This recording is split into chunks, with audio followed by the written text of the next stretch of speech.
नाम हम किसाई लाल यादव सबके गोड़ छू के गोड़ लागतनी और जेंगरुआ दुल्हन वही जो पिया मन भावी के मोहब्बत देहनी हमर सिनेमा जो उनके एगो और रिलीज भई रहलन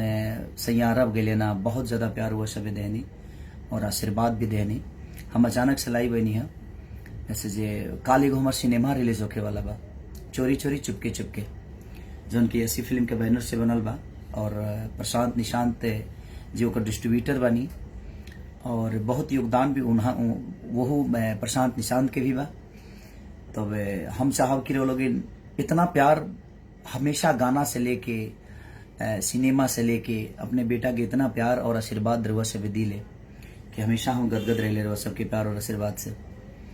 तो हम चाहब कि काल एगो अलग इतिहास बनाई रहुआ सभे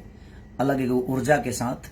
ऐसे जे हमनी के भोजपुरी जिंदा तभी रही जब सिनेमा हॉल में रहुआ सभे जाके और अपन प्यार और आशीर्वाद लुटाए। अब भोजपुरी के जिंदा रखल हमनी के काम नहीं खे रहुआ सबके भी काम बा रहुआ सभे और एगो बहुत खूबसूरत सिनेमा बनल बा हमार कॉमेडी के अंत बहु रहो लगी जौन कॉमेडी हमार देखी ले उस एगो मैंने समझ ली कि उतना कॉमेडी हम आज तक ले कोनो सिनेमा में नहीं की गई और इतना खूबसूरत गाना भी बाव में ओकर डायरेक्टर मानिए रजनीश मिश्रा जी बनी हमारे बड़े भाई और अबे भैया ओकर प्रोड्यूसर बनी निशांत उज्जवल जी ओकर डिस्ट्रीब्यूटर बनी। आज छपरा से लेके सिवान से लेके जितना भी बड़ा बड़ा हॉल बा हर जगह लागता मोतिहारी से लेके सीतामढ़ी से लेके मैंने हर जगह लाग रहा बा जौन जौन बड़ा सेंटर बा गोपालगंज से लेके मैंने जहां जहां बड़ सेंटर बा वो जी निशांत जी लगौले बनी वो सिनेमा के तकाल रुआ सब इतना प्यार दी और 17 सितंबर के विश्वकर्मा डे के ढेर सारी शुभकामना रुआ सबके। और एगो फालतू चैनल से हमारे एगो गाना भी आज रिलीज भइल बावे चुनरिया चुनरिया पिया हो चुनरिया पिया ले ले हलक के चुनरिया पिया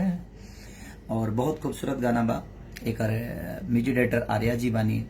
लिरिक्स राइटर यादव मुकेश और बहुत खूबसूरत रक्षा गुप्ता जी में काम के लिए बड़ी और बहुत बढ़िया ही गाना बावे मने देवी भजन पहला हमार छूटल बा तो ओकरो प्यार बहुत मिलत हवे और फालतू चैनल के भी लोग प्यार दी आशीर्वाद दी तो ढेर सारा मोहब्बत के साथ काल रो लोग एगो अलग ऊर्जा के साथ खेसारी के मोहब्बत देवे खातिर प्लीज हॉल जाई और जब तक ले रो लोग हॉल में ना जाब तब ले अपन भोजपुरी जिंदा ना रही।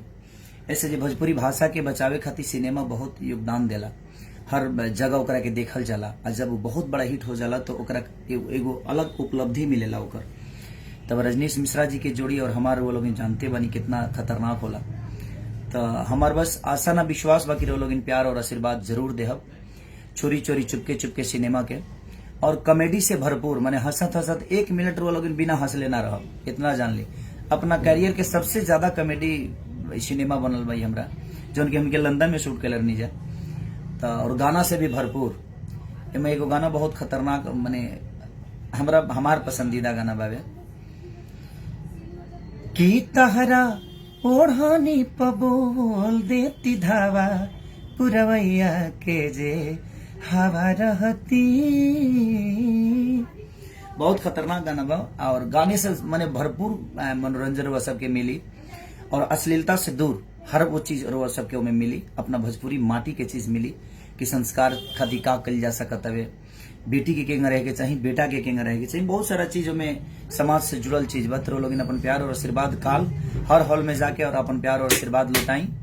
और चोरी चोरी चुपके चुपके के ढेर सारा प्यार दी। Love you all thank you so much all